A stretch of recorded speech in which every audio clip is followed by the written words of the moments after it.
סיבה אמיתית למסיבה, ספר חדש של דאגלס מארי בעברית, שמו על דמוקרטיות וחיטות מוות, ישראל ועתיד הציוויליזציה.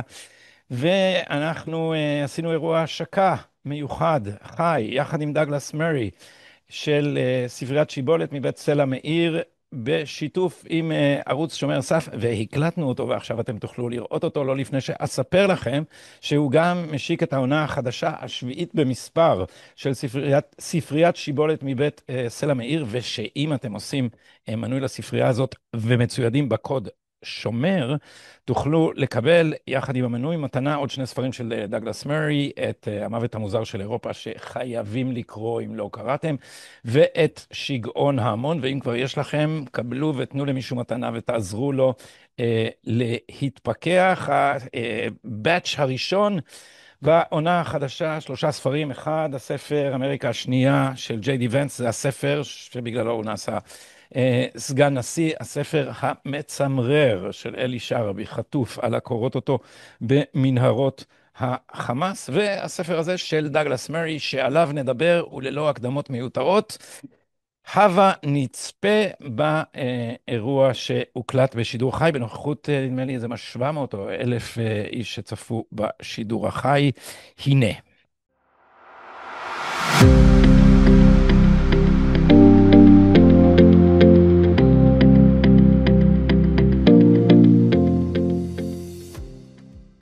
Hello, Rotem. Thank you very much for the nice introduction. Douglas, it is a unique pleasure to have you. I should say have you again.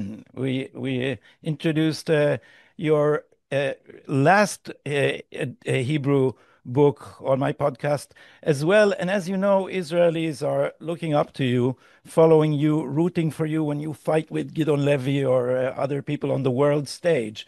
And it's a well-known fact here that you are possibly the best defender of Israel worldwide. Why and how did you find yourself in that position? Well, first of all, it's a great pleasure. Thank you, Rotem. Thank you, Gadi. So good to see you again. I will resist the what's built into that question. I'm not the best defender of Israel by any means. The best defender of Israel are Israelis.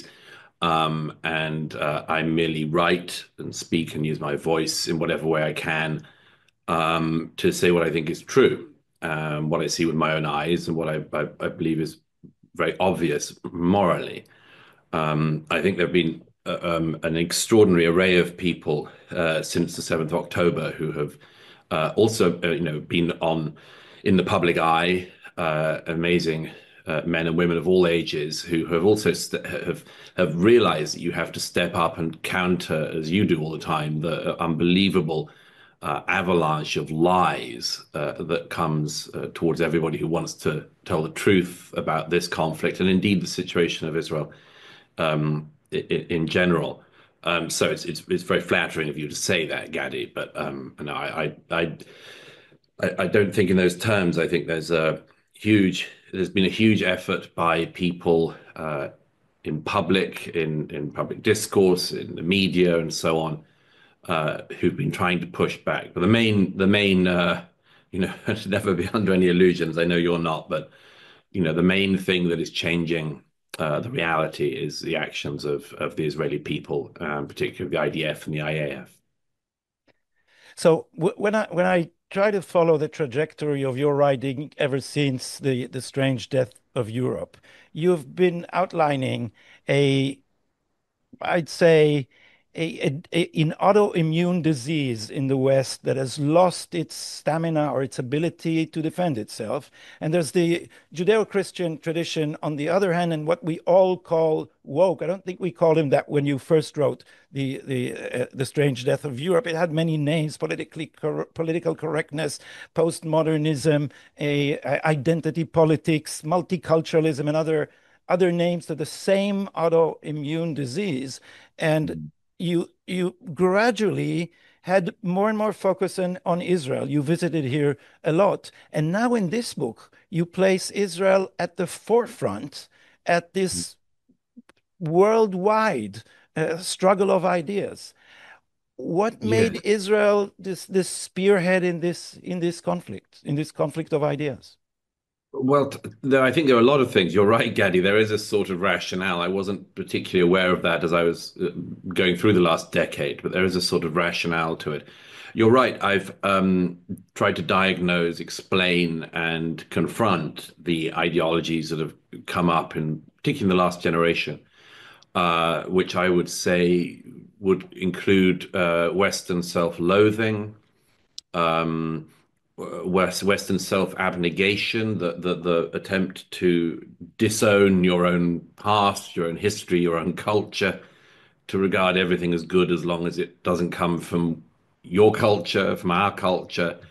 And as I mentioned in, I think, in The Strange Death of Europe some 10 years ago, um, there was always going to be a problem with this, which is effectively what I've just been describing as a form of masochism. I would like, you think other people think that my society is terrible. I'll agree, and let's have a peaceful life.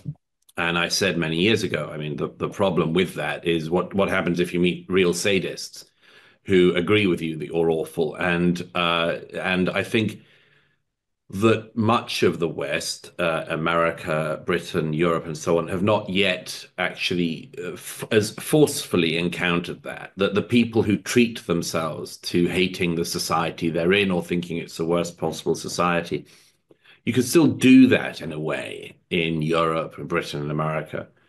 But of course, it was always the case that Israel couldn't really afford to do that because, unfortunately, Israel is surrounded by a lot of sadistic forces who really would like to annihilate it, and it's not a far off prospect as it has been the rest of the West. So Israel seems to me to have sort of come into focus not just because of the frontline nature of it, the fact, as we all know, that Israel isn't blessed with having Canada or Belgium as a neighbor, although that's becoming increasingly febrile in America and Britain. But Israel isn't blessed with that opportunity, and so when Israel encounters people who hate it, she has to act.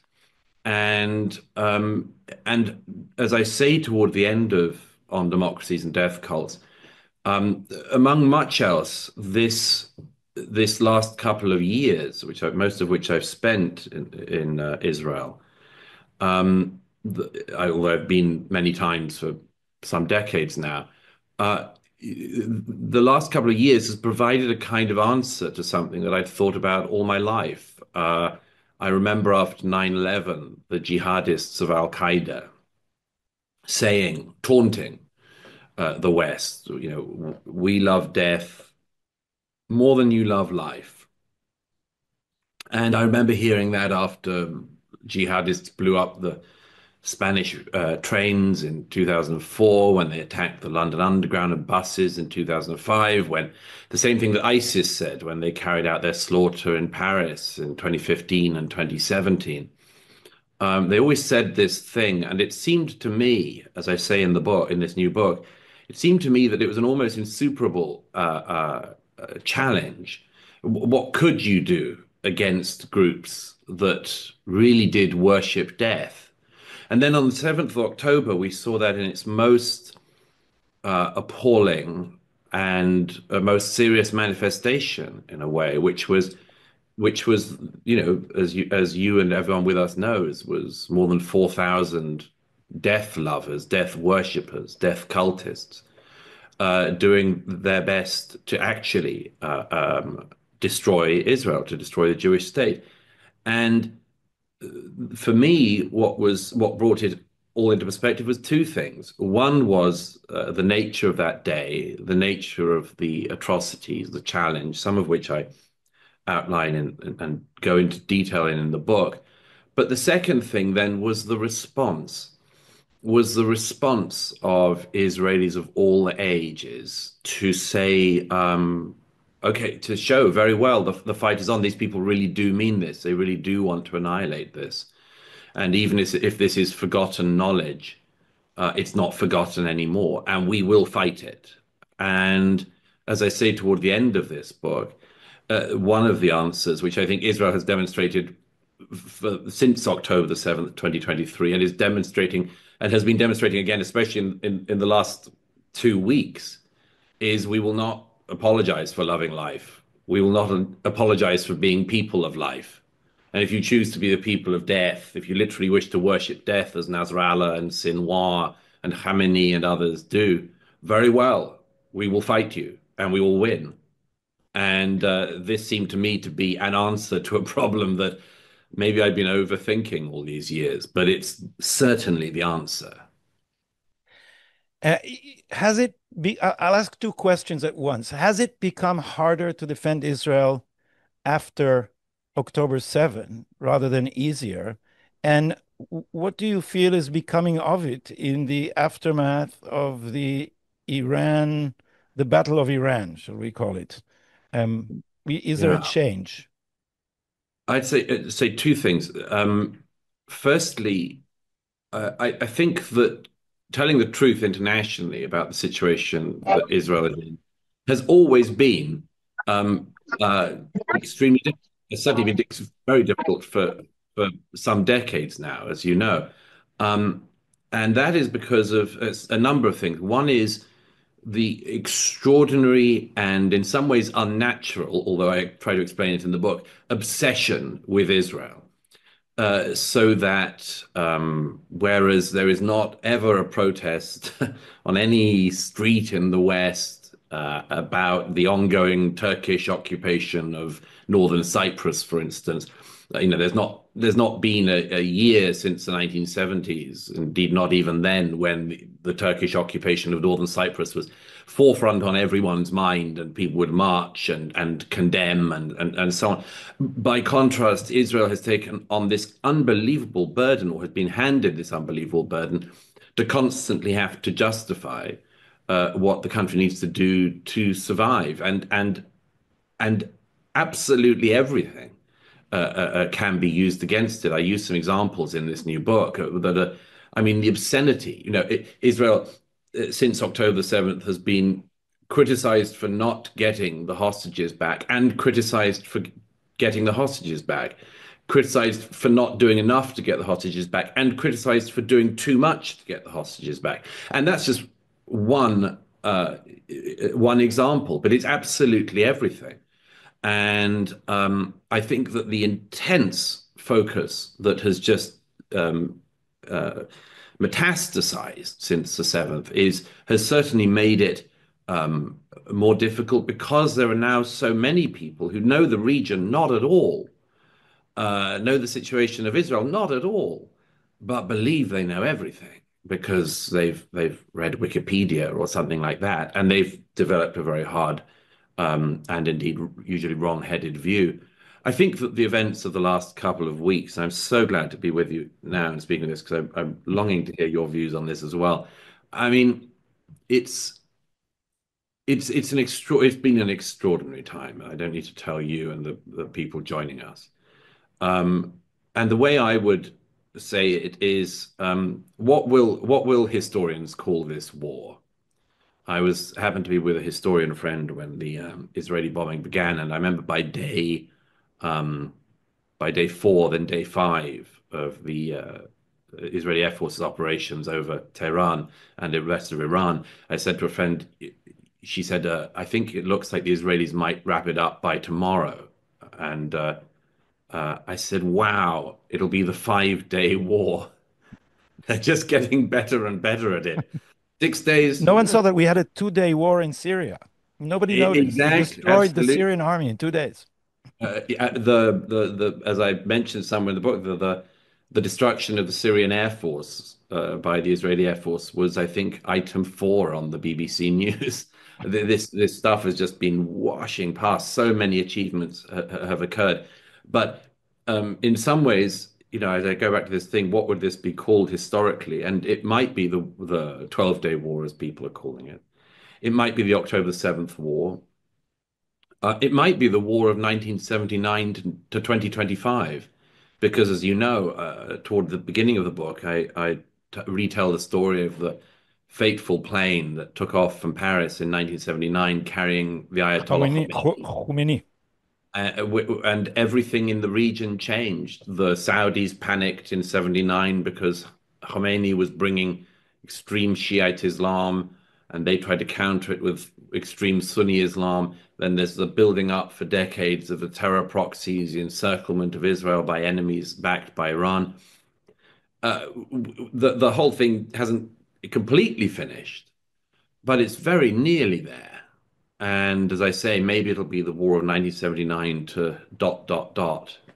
But it's been historic couple of weeks. And to see for once Israel, I don't want to say being allowed to, although I've often described it in those terms, but to see Israel and Israeli forces rolling the thing right back so that a return to the status quo ante of October the 6th, 2023 is just known to be and shown to be an impossibility. Amazing. Let me show the book to those who are joining us now. The Hebrew title is על דמוקרטיות וכיתות מוות ישראל ועתיד הציווליזציה, and Israel is here in the subtitle. Douglas, let me, because this war is not just the BBC viewers and not even just dilettantish journalists, but the same war of ideas is also waged in academia, or maybe I should say academia has been conquered by one side and has become impossible. So if I want to lay out to those of our listeners who are students, I would say that the war of ideas is in a sense a war between Edward Said on the one hand and Benjamin Netanyahu on the other. Benjamin Netanyahu and you, because what the Netanyahu said in Congress was basically, if I phrase it differently, Israel is not the rear guard action of retrograde nationalism and colonialism, of the sins of the European past. It's not the entail of something, it's the beginning of something. It's the forefront of a war between civilization and barbarism, as Netanyahu said, and as you lay out in fact in quite a few of your books. Do you think that the war of idea has become more winnable after this amazing feat of the Israelis and the Americans, one must say? Has the West possibly turned a corner and will start fighting for itself? Well, I very much hope so. As I say in the book, I hope that the young people across the West who have ended up joining the death cult, and I'm by no means exaggerating there, at Princeton University in the US, one of the most esteemed Ivy League universities in the US, the students the other week were once again standing in the main quadrangle chanting "Glory to our martyrs." Now, what is "our" in that sentence? Our martyrs? Your martyrs? You, an American student's martyr? The Hamas?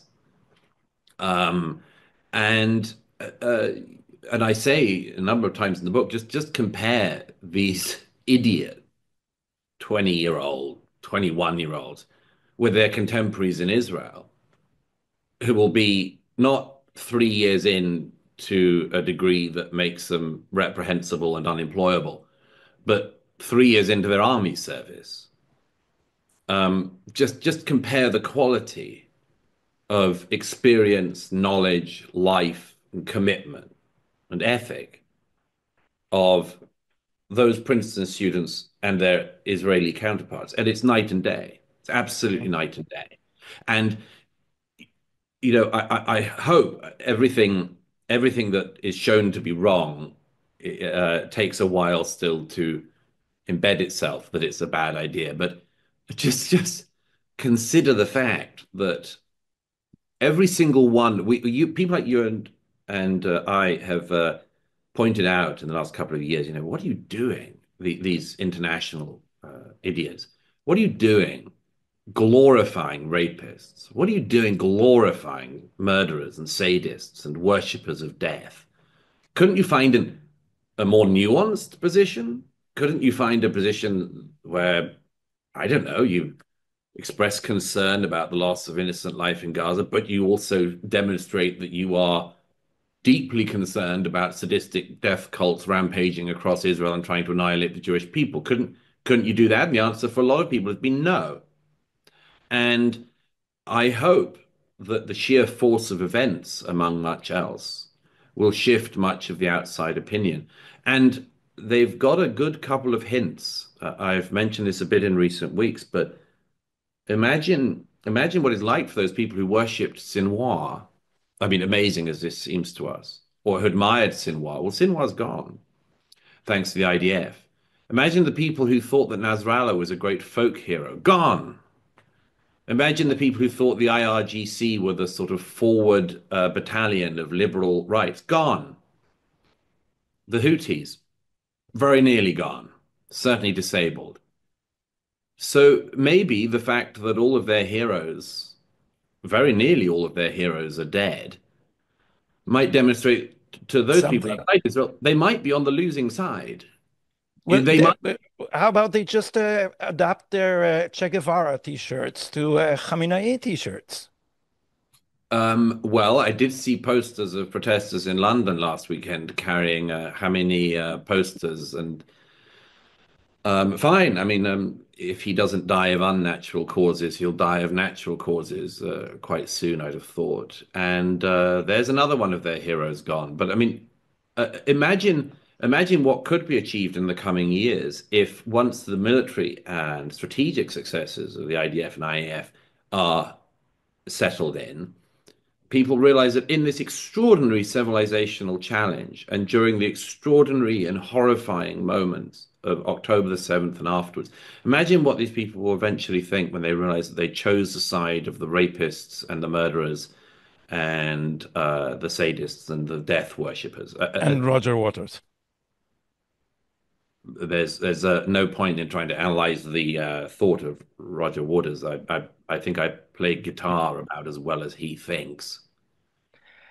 Douglas, when an Israeli reads your book, it's a bifurcated experience because on the one hand you follow the narrative and the details you describe, and on the other, as an Israeli, I can't stop thinking, how do foreigners who don't know us, who haven't experienced this with us, how do they read your book? What is their experience of the reading? Are they convinced? You probably speak to a lot of non-Israelis who read your book. What is your sense of its acceptance? It's very interesting. I mean, it's been a bestseller in the US and the UK since it came out, and that's enormously gratifying to me because the best thing for a writer is to be read, as you know. Um, uh, I find that one of the responses I've got, one of the points of the book, as you know, is that it lays out some of the detail of what happened on the 7th, what led up to it, and what came after it. But I didn't want this book to be a slog, as it were. I was aware that if I made it too difficult to read, there are certainly passages which I think relay stories that are hard to read. But I didn't want to make the book difficult to read. And one of the ways I tried to do that was by making sure that every time I went into the detail of a particular thing, I also then stepped back out and looked from a different perspective at this atrocity and indeed the problem and indeed the answers. Um, I found that a lot of readers in the UK and US have said to me that they just didn't know. There are two things I find they didn't know. And again, this is astonishing to an Israeli audience, perhaps, but I mean, the sheer size and the nature and the depravity of the attack of October 7th is still something that a lot of people outside Israel just don't know. It was something that made me want to come to Israel as soon as I could in the aftermath of the 7th, because I could see that the world might well be stepping past the 7th very fast and trying to move on, talking about Israeli retaliation and so on, and not actually focus on what just happened. So I find that a lot of people just don't know the facts, and I've found some Israelis who've also said to me there are stories in this book that even they didn't know, and that's very gratifying to be able to bring some of those stories forward. But the second thing is, of course, for people outside Israel in particular, and I hope for people inside as well, there are aspects to the historical story of this that are unknown or completely forgotten. And I wanted to get into that because I wanted to try to show in the round how we got to the moment that we've been in for the last year and a half. Um, um, do you get hostile responses? Do you feel you pay a personal price for this heroic crusade? Forgive my hyperbole, but this is how we see it. No, I never think about that. I never think about that. I think you orient yourself towards what you see and know to be true, and you everything else can go hang. I'm, Words I'm chosen carefully. Uh, yes. I really don't think in those terms. but do you meet like hostile students who call you fascist? Do you engage them? Do you think there is a way to uh, carry on the argument with them, bypass them? You know, it's very interesting, Gadi, because sometimes from the outside things seem totally different from your experience from the inside. I chose in America to launch the English version of this book a couple of months ago. And by the way, thank you again to Rotem and my publishers for getting the Hebrew edition out so fast. It's actually the first translation, which is particularly thrilling to me and moving to me. Um, I decided to launch the book in America at Columbia University, and Speaking of Edward Said, yeah.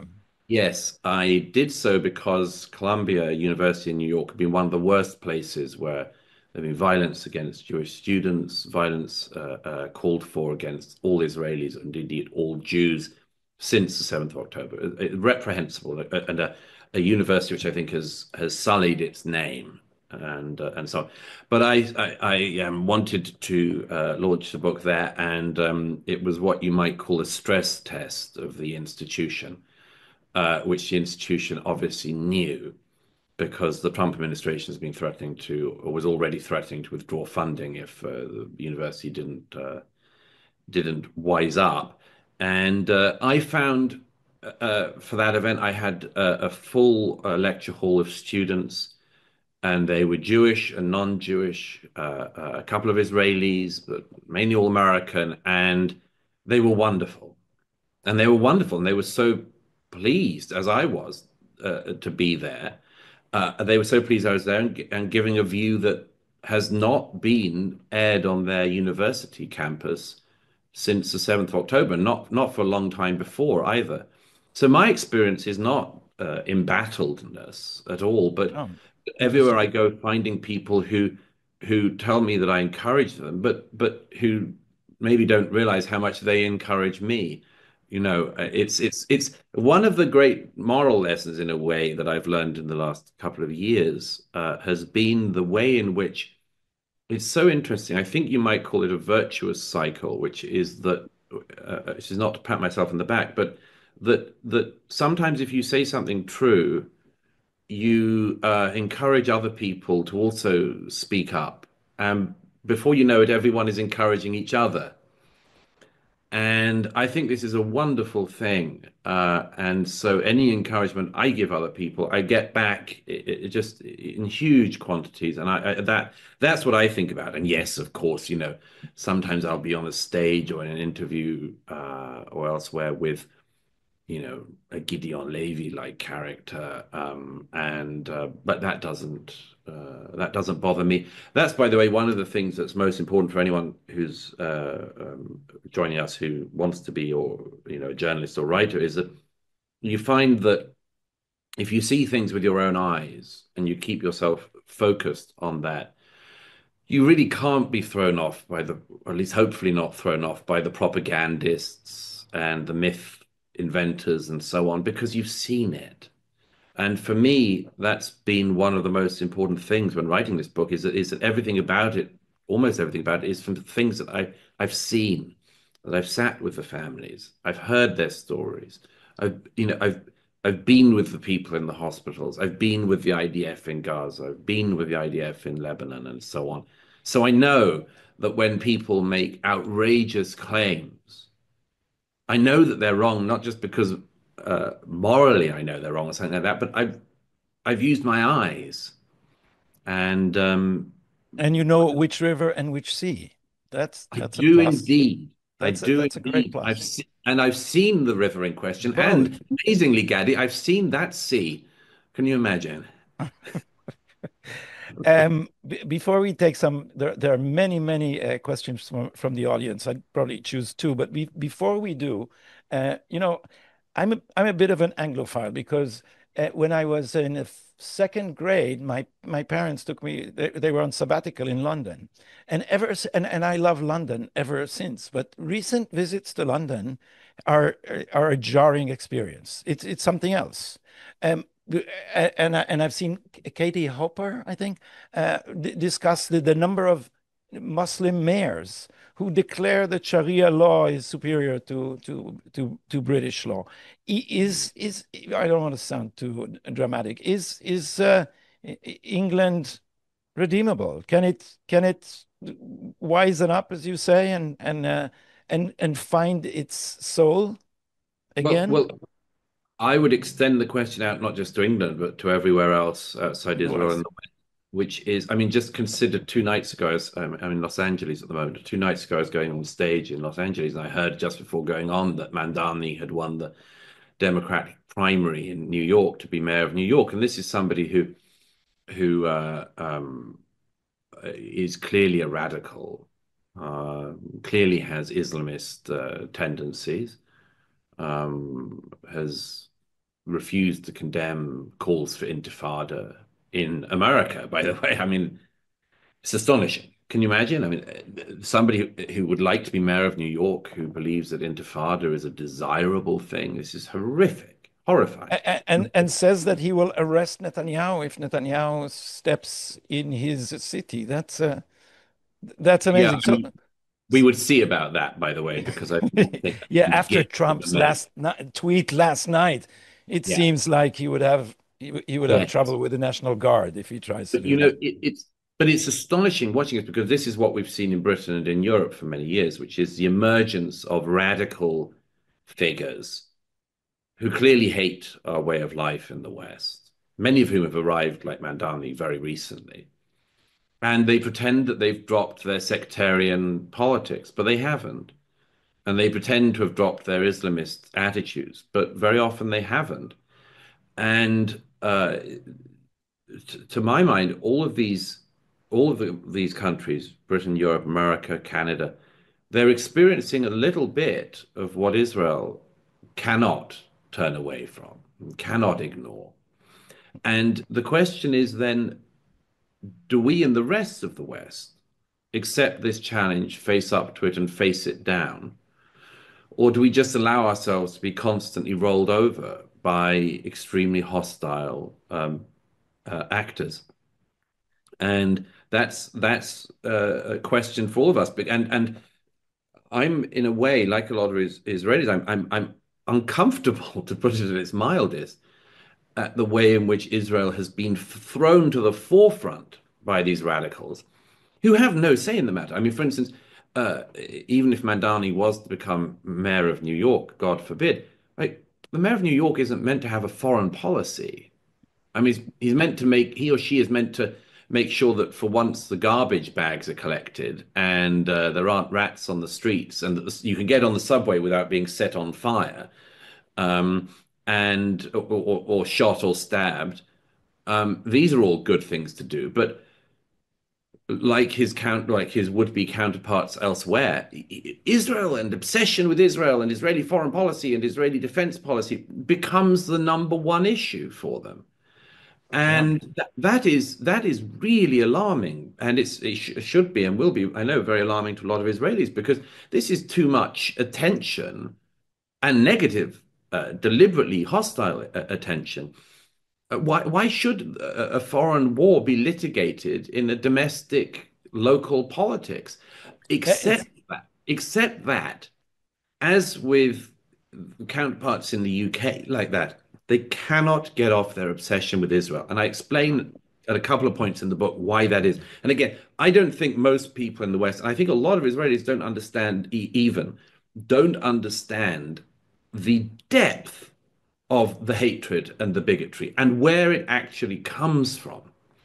And unless we zap at some point ideologically the roots of the cancer of this, it will just spread. So I'm for identifying and zapping the roots of the ideological cancer.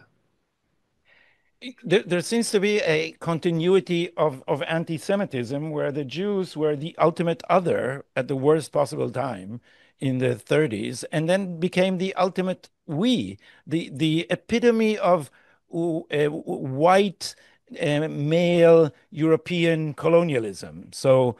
Yeah, So but yes, but it, don't forget sorry. also that though that only for a certain amount of time. Maybe this is what Rob Henderson would call a luxury belief. Um, I one of the most striking things of the last couple of weeks to me were the statements of the German Chancellor Merz, after the Israeli Air Force started taking out the Iranian nuclear program. I do not look to German chancellors for Moral guidance. moral guidance. It's just one of those things I've picked up from history. But no, but Chancellor Merz actually he said something very, very important. And true, and I admire him for it, and we shouldn't ridicule him for it. He said the Israelis are, quote, doing our dirty work for us. And that was extremely important because look at the countries in the world who have said the Iranian regime cannot have the most dangerous regime in the world, cannot have the world's most dangerous weapons. Look at the countries that said that. All the countries in the West, it wasn't just Israel, all the countries, Europe and everyone else, they all said, oh, we know that the Ayatollahs can't have they can't have nuclear bombs. But it ended up, as I've always said it would, it ended up with being Israel that took action because Amazing. nobody else would.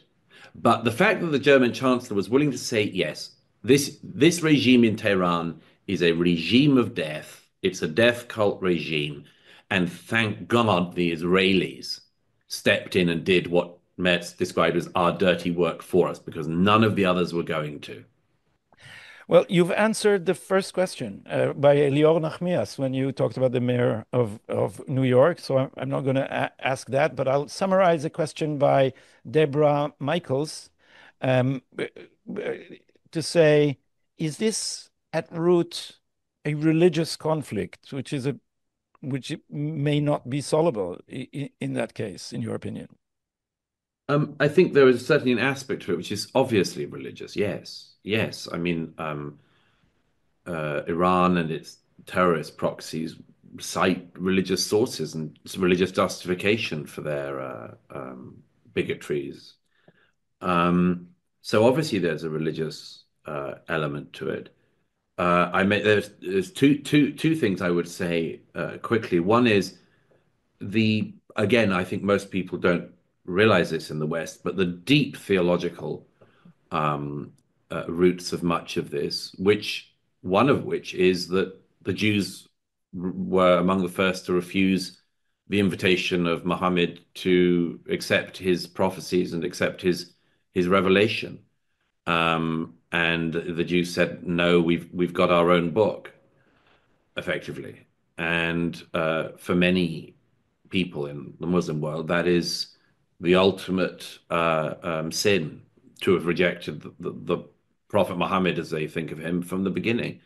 And many people seem not to realize that this is one of the reasons why, people say, why the Jews?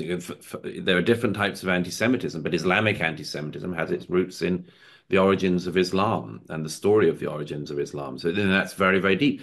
But and another, by the way, is, as I mentioned in the book, the way in which after 1945, virulent Nazi-style anti-Semitism was chased out of not just civilized society, but society everywhere in the world, except for in the Arab and Muslim world. And there's a reason for that, which I try to explain in the book, which is fascinating to me. And and I hope people will be able to take from the book and use themselves. But neither of these things is impossible to counter if you face up to them. For many reasons, there were strains of Christian thought which, not just for centuries but millennia, held the Jews responsible for the death of Christ. But that is not in any way, not a mainstream view, but not a fringe view. And since the Vatican's pronouncements post-war about this finally clearing up this theological issue, you don't find people in pulpits in the West, or indeed anywhere, calling for the death of Jews from Christian pulpits, or blaming the Jews for the death of Jesus. Even very, very deep theological issues can be addressed. They can be. But you have to Yeah. face up to them. You have to face up to it, as we have to face up to the horrible existence of Nazi-style anti-Semitism thriving still in elements of the Muslim world. And many of them within the West. There was a report by memory, the Middle Eastern Media Research Institute, which nobody wanted to touch, about imams in North America preaching violent anti-Semitism, and no one Yeah. wants to touch that because of Islamophobia. I love to read Andy McCarthy about these things, and he was a prosecutor once, and he said, there's no such thing as Islamophobia. That's a term invented by the Muslim Brotherhood in order to Yes. discourage inquiry into Sharia supremacy.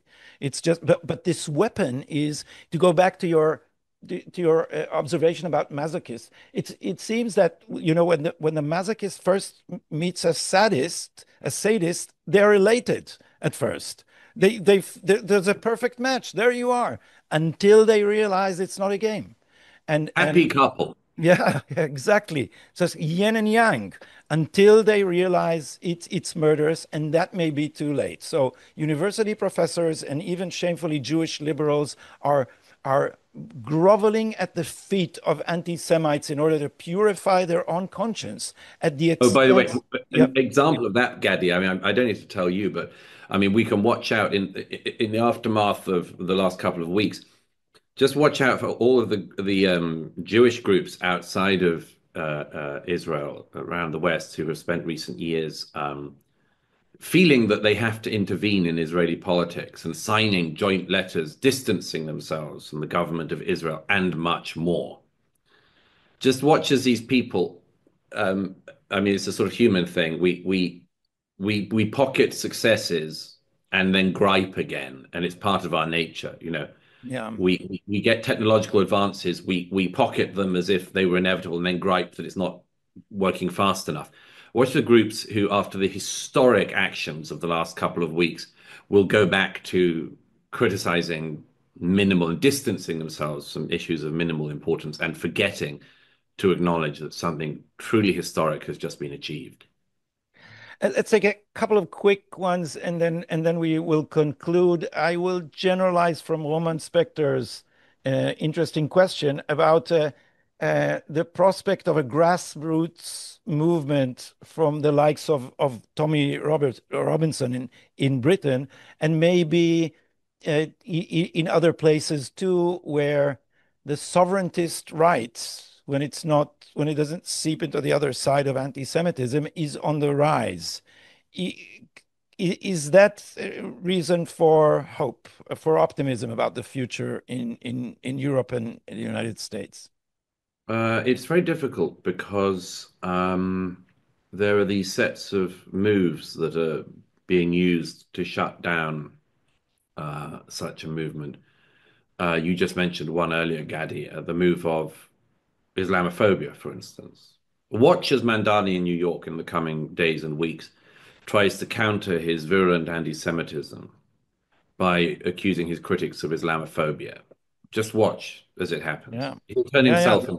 He'll Like turn himself into the victim, you bet. And like clockwork. like clockwork, and it'll work on a lot of people. And it's the same thing in other countries. But one of the other things which I've written about for many years now, I've written about Tommy Robinson occasionally for about 20 years since he first emerged.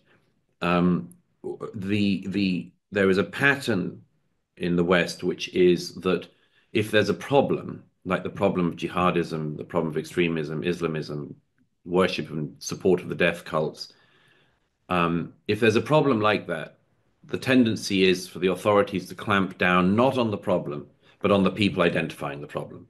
And this is particularly the British move about this.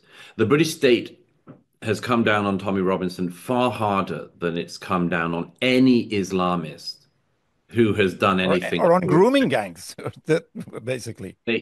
If the grooming gangs, the rape gangs, the Muslim rape gangs in the North of England and elsewhere, across England indeed, had been focused on by the authorities as much as they focused on Tommy Robinson, the problem could have been solved. And you wouldn't have something for people like him to complain about. I mean, because the authorities would have taken care of it. No, there's this very, very unpleasant, ugly, and cynical and stupid policy of cracking down on people who respond and not on the problem. Same last year, 3 young girls stabbed to death in Southport at a Taylor Swift dance party, and the authorities cracked down on people online expressing their rage, some of which was undoubtedly wrong, but crack down on people expressing grievance about this more than they do on anyone who advocates such things and glorifies such things. It's insane to watch it. Let me mention to our readers who haven't read yet your The Madness of Crowds, Shigon Hamon in Hebrew, that you have dealt extensively with a strange masochistic pleasure, moral charade of self-flagellation. So there's a whole psychological aspect which we haven't touched and we don't have time to. So I'll conclude with something that came up with in the comments, Nir, Omer, others that have asked this question about the rise of anti-Semitism on the MAGA right. How do you view this phenomenon? Is it the same thing as what we see on the left, or is it a perversion or a mutation of some from some other root? Well, it is a very important, it's a very troubling phenomenon, and it's a new thing to have to tackle. As you know, or everyone with us, I'm sure, knows, anti-Semitism is a shape-shifting virus, and it can come from anywhere. And it comes from the left, it can come from the right, it can come from the religious, the non-religious, etc., etc. I in this book, as you know, go into some detail about anti-Semitism because it has to be addressed. And I say, that almost everything that needs to be said about anti-Semitism was said by Vasily Grossman in Life and Fate. And people who followed me in recent years may know how fond I am of Grossman's law and his explanation, which is he says, the anti-Semite tells us nothing about the Jews. They tell us only about themselves. The Nazis accused the Jews of being racists who wanted world domination. This is what psychologists would call projection on a vast scale. And it's been very interesting to watch a form of left-wing anti-Semitism, which is a form of projection, using the Jews as a psychological projection mechanism, now being replicated on the right. But to me, the interesting thing is this. The growth of the anti-Israel and indeed, yes, anti-Semitic right, mainly in America, it has to be said, on a little fringe portion of the MAGA movement, which is absolutely resisted by President Trump and all of the serious and senior people, but nevertheless is brewing. I tell you what it really is. It's not the Jews and Israel again end up having to bear an unnatural focus and accept an unnatural weight. But it's really about the West and America. In recent decades, there has been an anti-American left that has dominated the left in America, an anti-Western left. And it's not just about colonialism, talking endlessly about slavery and other things that were addressed centuries ago and pretending they haven't been addressed. It's also about believing that America can do no good in the world. This is what Noam Chomsky and others pushed from the 60s onwards, was effectively America was just a negative force in the world. And if America intervened in a conflict, it caused the conflict. And if it didn't intervene in a conflict, it caused the conflict. Well, now we see that on the anti-American right. These new people or newly believe that America can do no good in the world. And indeed, the West can do no good in the world. And look at these people in recent days and weeks. They said if America joined in the campaign to rid the Iranians of the nuclear project, World War III would erupt. And yet here we are, and, touch wood, World War III has not erupted. But that's because they don't believe America can act in a way that improves things. But that is anti-American, fundamentally. Yeah, that's the horseshoe theory, the convergence Yes. of the right and the left is just amazing. You look at Tucker Carlson, and he is articulating the Biden foreign policy in the Middle East, basically appeasing Iran. How did MAGA get there? Luckily, President Trump has not been confused by this. No. Douglas, it's been a unique pleasure. Please visit us often. The upside of this, you accept your love of Israel, would be to soak the love that you must get here. And I've seen you get here when I last saw you here in Israel. Thank you for your book. I'll show it again. Don't miss this. And after we part and say goodbye, I'll tell our viewers how they can get the book and your other books with the book. Thank you. Thank you Well, very thank you, much for being with Gadi. us. Thank you so much, Gadi. Thank you, Rotem, and thank you to everyone who's joined us. And I would just send lots of love and thanks for everything to our Israeli followers here. And as I say, it's my honor to say what I regard as being the truth. And if I give anyone encouragement in that, it's nothing like the encouragement I get back. So thank you. You give a lot of encouragement. Thank you very much, and we'll keep following you. Thank you. So, guys, if you want to get copies of this book and other books at the Shibolet library, let me switch to Hebrew and tell you how. אתם צריכים לכתוב בגוגל מנויי שיבולת.